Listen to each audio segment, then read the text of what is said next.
WMMS Buzzard Radio.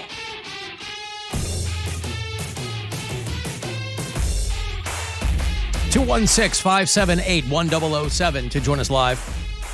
800-348-1007. Watching the show live at alancoxshow.com. Thank you to Georgie Nuckington, who's helping out back there. That is a downright positively normal name. But thank you, nevertheless, to Georgie. Your Guardians win last night. They ended up taking 2 of 3 against the A's out there in Oakland. Tied at 4 at the end of regular time, and then they scored twice, top of the 10th. So the Guardians get the 6-4 win last night. They will rest their bones, maybe take an ice bath today, and then the home opener is tomorrow. It's a 4:10 pitch against the Seattle Mariners. MMS is going to be posted up inside Progressive Field live all day. So when the gates open, make sure you come by, say hello. We'll have a Poundcake out with opening day tickets for you tomorrow. So full details on that forthcoming. Speaking of, coming by and saying hi, I was like the goddamn mayor of Euclid Avenue here last night. I saw. Man. How you like that? Hell, them hot dogs hanging out with you. No, last night. Oh, last night? Not today. Oh, last night. My car was in the shop, so Gwen dropped me off yesterday and picking me up. I'm out front waiting for her. People walking by. Are you Alan Cox? Yeah. Hey, whoa! Was everybody on the way to the Springsteen concert? I said, you going to the Springsteen concert? Yeah. And then so across the street, hey, Alan Cox. Hey, what's up? I'm just out there waiting. And then more people walk by. Hey, Alan. Hey, what's up? You guys going to Springsteen? Yeah. And then one by one, they all kind of hung around and we start talking. And wouldn't you know it? Listen, it was downright embarrassing. They hoist me aloft onto their shoulders. And this whole procession is going, not chanting, that would be, no, please. That's too much. Too much. Sorry. I'd never allow it. Just trying to understand. Around the corner into the Romo Fijo. And we all stood in the first row and watched Bruce Springsteen put on a, get this, 7-hour show. Sheesh. Holy cow. That's too much. Yep. Did 18 encores. And each one of them was Santa Claus is Coming to Town. All right, now I'm mad I missed it. Saved his biggest hit for last. No, but there were a lot I of heard people he didn't walking. even play it last night. He didn't. Nope. What a... Nope. They tried to get him on a whole, which is weird because it's called Bruce Springsteen and the E Street Band, the Christmas in April tour. So I feel like there were mixed messages there. But a lot of people walking by last night. It was a warm and windy evening, and had a handful of nice conversations with people. So, you know, it's not every time that I get to stand out in front of the building showing my whole ass to Euclid Avenue on a show night. But there it was, and couldn't have been nicer. You listen to us on iHeartRadio. You can always leave us messages there, a little talkback button for you. Hey gang, Kyle from Worcester. So yesterday you guys were talking about that whole mishigas between Kid Rock and Bud Light, and about, you know, him shooting all them, like a can of it with an AR-15. That just makes me laugh hysterically because the dumbass still had to buy the stuff. I mean, Bud Light doesn't care how he used it, so long as they use it. So like, they still got money off of him. So joke's on him, I guess. But I guess ain't nobody gonna tell him how to live. Bye. Yeah, that's right. Bye. Somebody must have missed the Perez Bilton this week. Listen, he is echoing Perez Bilton's incisive commentary on Bob Kid Rock Ritchie. Somebody sent me a funny meme of the Hindenburg. Unlike you, snowflakes, I'm not so easily triggered. And then Kid Rock on the crashing Hindenburg. They changed my beer can. Because I guess Bud Light's got a rainbow on it. Is that what it is? And whatever. Yeah, they did like a one with Dylan Mulvaney. And so to Kyle's point, you're right. They don't care what you do with their beer once you buy it. It's like people who burn their jerseys and sneakers. Yeah. Items that they've purchased and are now throwing them into a campfire because they don't like a guy, I don't know, got them all weepy about something that they said. And this is the people that are against cancel culture, by the way. Yes. These are the people that say, oh, cancel culture is out of control, and then they do this. Out of control. On the same wavelength there as Kid Rock is a guy named Travis Tritt. You know who Travis Tritt is? He's been a country. He's old school. Well, he's old school. He was like a country star in the 80s and 90s. I didn't even know the guy was still out and around doing things. He was out there with like Randy Travis. Yeah. And who were the guys back then? Who's the tall guy? Trace Adkins. Travis Tritt has one of my favorite country songs of all time, and it's Here's a Quarter, Call Someone Who Cares. It's people, like, kids today wouldn't understand it because he's basically like his ex wants to come back to him, but like it's a big dig because he's like, oh, here's a quarter, go use a payphone and call. God, I love this song. But big dig like Boston? Yes. No, he's like saying like, you can't even use my house phone. Like, you're such a little tramp. Get out of here and go use the payphone and call one of your new boyfriends. Uh-huh. But payphones don't exist anymore. So it makes me laugh that if anybody who's under 30 heard this song, they would have no idea what he was talking about. Maybe he thought maybe they would think that he was just tipping someone a quarter. Well, that he's super cheap. The song's from like 1999. Yeah, again, this guy was a deal in the 80s and 90s, but he is he's thrown good. He has thrown his tri-corner hat into the ring and said that he too will boycott Anheuser-Busch products. Following the lead of one Kid Bob Ritchie Rock. It's annoying. Why is that? Because I like Travis Tritt, and I don't want him to be stupid. But these guys, it's all dumb. I mean, these guys, so dumb. If they don't like it, they can do whatever they want, you know? I mean, I'm just saying, I think it's funny, Travis Tritt, who I don't even think people thought this guy was still around anymore. He hasn't been relevant for a while. I will be deleting all Anheuser-Busch products from my tour hospitality rider. I know many other artists who are doing the same. That's how you know he's lying. It's the whole, I know a lot of people that are doing this, and it's like, it's him and Kid Rock. But, yeah, Travis Tritt, not happy. Is this his way of trying to tell people he's out on tour? Yeah, That's what I think. Yeah. Maybe, I'm honestly. telling you, I didn't know that this guy was you still know doing what? a thing. I bet he sells well, though. Like, yeah, I bet he does, still sure. got- And everyone who's going to see him is agreeing with what he's saying. Of course, because Like, that's how he's- country music is. Not even just country music, but someone who was big 30 years ago. Yeah. You know? He tweeted in full disclosure, I was on a tour. Full disclosure.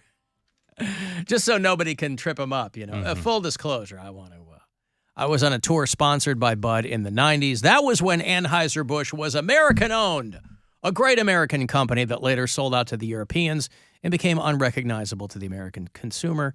Such a shame. That's what he tweeted. Yeah, unrecognizable. The Bud Light can looks exactly the same as it ever did.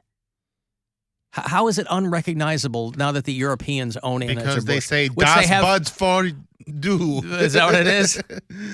Right, unrecognizable. Half the people out there don't even know that Anheuser-Busch got sold to the Europeans. Was it InBev or one of those companies? I don't know. Anyway, if you're a Travis Tritt fan, that probably won't, you're not going to do anything for you. And quite frankly, it shouldn't. I was just most struck by the fact that, like Bill said, I think this is a great way for him to let people know, hey, I'm still out there. Because back in the day, by the way, I remember him. He was one of these guys that had, he had a majestic mullet. Yeah, him As and was the style. Trace Adkins. Yeah, Trace Adkins. Adkins. A lot of them did, but yeah. My mom was obsessed with Trace Adkins. Him and Alan Jackson, they all had those blonde, curly mullets. Yeah, my wife likes Alan Jackson, too. Alan Jackson, there's something about him. He's got that curly mullet, blonde, wispy mustache look that drives some women crazy. I thought Travis Tritt went a lot farther back. This says he signed his first record deal in 89. No, I he thought was he a was 90s guy through and through. Oh, okay. Yeah. I thought he was in the 80s. No. All right. Well, he's been married a handful of times because the sanctity of marriage cannot be overstated. So anyway, that's his thing, and he's welcome to it, quite frankly. Who cares? Who's going to get upset at him? But it is a good way of saying, hey, I'm still out here. Speaking of drinking, it can get the better of you. We have a lot of bureau chiefs out there in Philadelphia. You know, we hear from Joe from Philly quite a bit. But we have a handful of people who listen out there, and they call it the city of brotherly love. You ever heard that?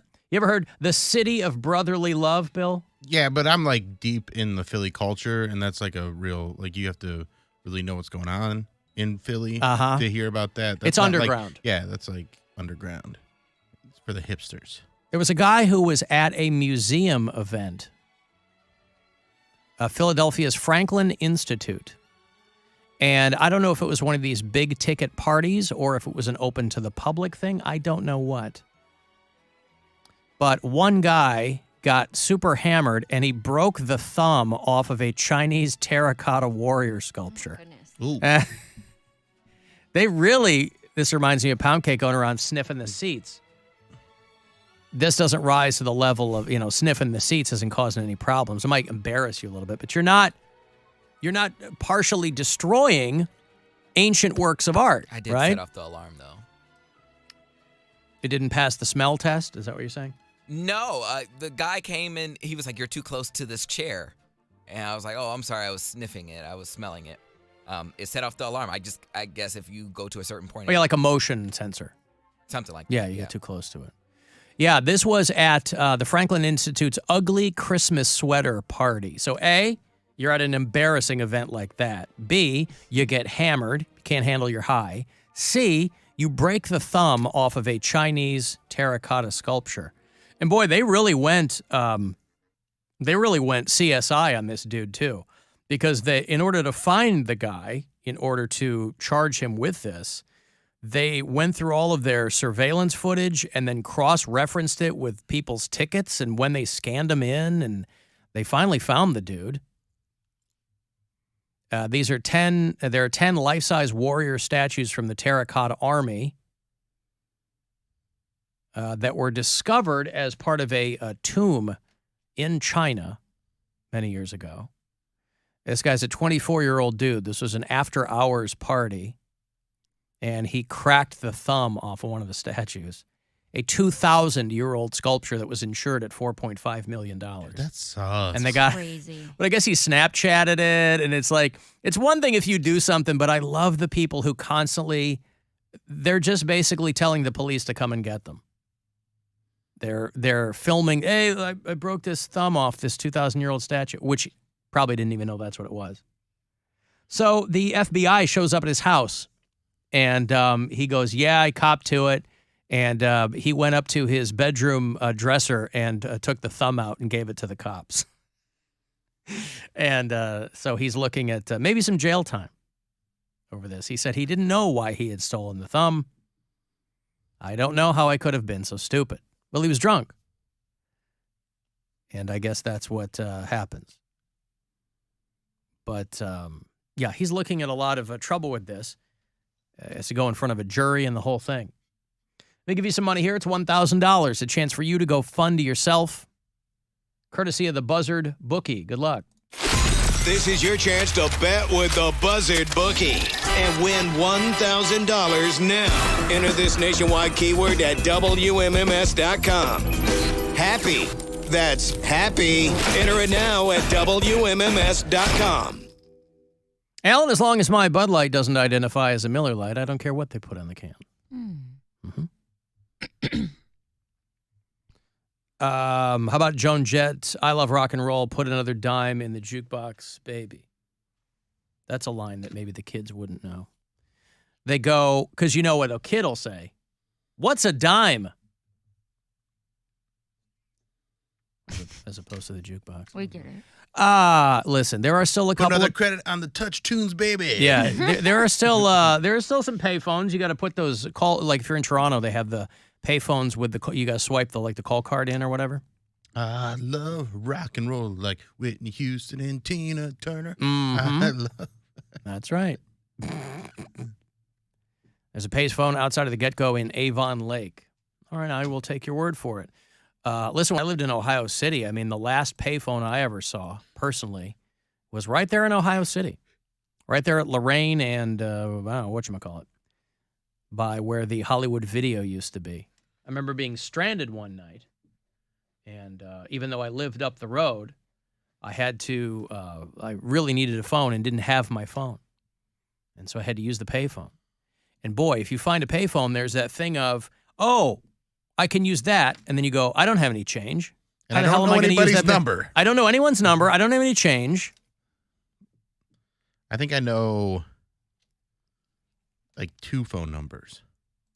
I know my wife's. Mine and my mom's. I think that's all I know. You don't know your girlfriend's phone number? No idea. Huh. I know Brian's. He doesn't know mine. Why is that? I don't know. I also have... You know his phone number, don't know where he went to high school. Yeah, because one of those things is important information. The other one doesn't affect my life at all. Yeah, okay, I guess. Yeah, but I think his might be the only one I still have committed to memory because I knew my dad's and then he died, so I don't need that anymore. My younger sister changed hers. She had the same one for like 15 years and then changed it, and I'm like, yeah, I don't know this new one. Mm-hmm. No one has a house phone anymore. Okay. Some people do still have house phones. I mean, no one in my life. Oh, no one in your life. Mm-hmm. I think my parents still have a house phone, but I don't. My parents do. I don't know the number for it. It's not the number that you grew up calling? No, because they moved. Oh, they did? Yeah. My parents still have the same, my mom, still have the same phone number that I had growing up. Because they haven't moved. What is it, like 23? Yes, it is. It's Endicott 652. Connect me, please. You got to dial Klondike 5. That's what it is. And my mom still screens her phone calls. If people call the house phone, the answering machine, she'll still screen. Well, she's so busy walking into spider webs. She's very, very busy. That's right. How's her dating life going? Bill, shut up. My mom's not dating, all right? To the best of my knowledge. Oh, so she's already got a boyfriend. That constitutes dating. She's not thought, dating. Like maybe she was committed. No. Ready to move things along. Nothing like that. I was texting her. Playing the field. I was texting her just last night, seeing how they've been getting awful storms through northeastern Illinois there, and I just want to make sure that everybody's okay, and so I'll check in with her, and she says that she's doing fine. But she didn't mention anything about, and nor would she. One of my siblings would tell me if that was the case. They go, did Mom tell you that she was going out with a dude? I go, no. And then I would never mention it here on the show if that were the case, because I'd immediately be raked over the coals for... No, if she was really dating, I'd be very respectful about it. Listen, I have to. I have to be very respectful. Like when my grandma was alive and everybody called her a slut. We weren't that was shaming fun. her. We were just saying that she's just like, she was having some fun. Uh-huh. Well, anywho, she has made no mention whatsoever of any kind of gentleman callers. My dad hasn't even been dead a year yet. So I'll be... She's waiting with bated breath like, oh, it's been a year. I can't move on too quickly. I will be very, very shocked if my mom ever comes to us and says, I'm met a man. Yeah, it's not my mom. Yeah, how's she going to meet a guy? Church. Ooh, church. She's been going to church with the same people for 40 years. But that's they exactly start how it dropping is. There's no new people in church. That's how it always happens. Just has to be someone dead. You were right in front of me the entire time. No, that's not how it happens. All she needs is That's how it happens in Hallmark Lifetime movies, not in real life. They get based off some stuff. Fate. Again, much like church, nothing in that is real. All you need is one widower. Mm-hmm. Boom. No. It's a modern day love story. No. Just because my grandmother You don't have married her neighbor after his wife died doesn't have anything to do with what's going to happen, My grandma got remarried like decades after my grandfather died. My dad hasn't even been dead a whole year yet. We still have to get through the first year without my dad's stuff. First Easter this weekend. First Mother's Day. Yeah, those are hard. Father's Day happened right after my dad died, so we've already been through the first Father's Day. That was like a week after my dad died. But we still got to get through all that stuff. But no, to the best of my knowledge, she's not doing anything like that, and I guarantee that my siblings would be racing to tell me if that were the case. So that I would get in my car and go back home and set everything right. And go, knock off this nonsense. You're 74. Why is it nonsense? Huh? What? There's no point in it.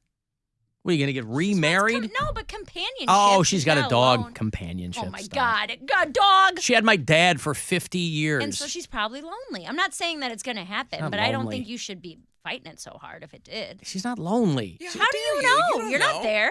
I'm the only one that's not there. Everyone's there. My siblings, but the whole that's not the whole same. extended family is right there. If Gwen passed away, you think hanging out with your son would give you the same experience and feelings that it gave you to be with Gwen? Right. I wouldn't be lonely. But it's you not the have same needs, kind of companionship. As does your mom. I'm not talking about that at all. Stop That's that. gross. It's all gross. No. I mean, I'm with you. I mean, my stepmom and I aren't terribly, terribly close. But if I found out, I mean, it's been 2 years. If she's dating a guy, she's dating a guy. But it would probably make me feel a little weird at first. You know, they were together for 20 years or whatever, and it's like, oh, I don't know, it's kind of not replaceable. But you know, people don't want to be lonely all the time. How old is she? My stepmom? Yeah. I don't know. She's not 74, is she? She's not. She's probably 50. Yeah, there you go. She's my age. You still got plenty of time left. 74, not so much. Right, Be that's why you fine. got to That's step why on she the should have gas. some and dog companionship. quickly. Yeah. For what? So you can hang So out. she's not lonely. You compare 50 years with my dad to like hanging out for a couple of years with a guy before he gets hit by a car or cancer or I something? don't think everybody thinks like you. Yeah, they do. Why would I ever make a friend when they're all just gonna die? They're just terrified to come face to face with it. People can't stand to be alone with their own thoughts. And it doesn't even have to be a dude. She might make like a girlfriend at church. They go get their hair done or something. Well, she's got plenty of women like that, Yeah. female friends. She's always had those. Okay, listen, I got a break here. Want to send a text, 35192. You can watch live at alancoxshow.com and listen wherever you are on the iHeartRadio app. Buzzard Radio.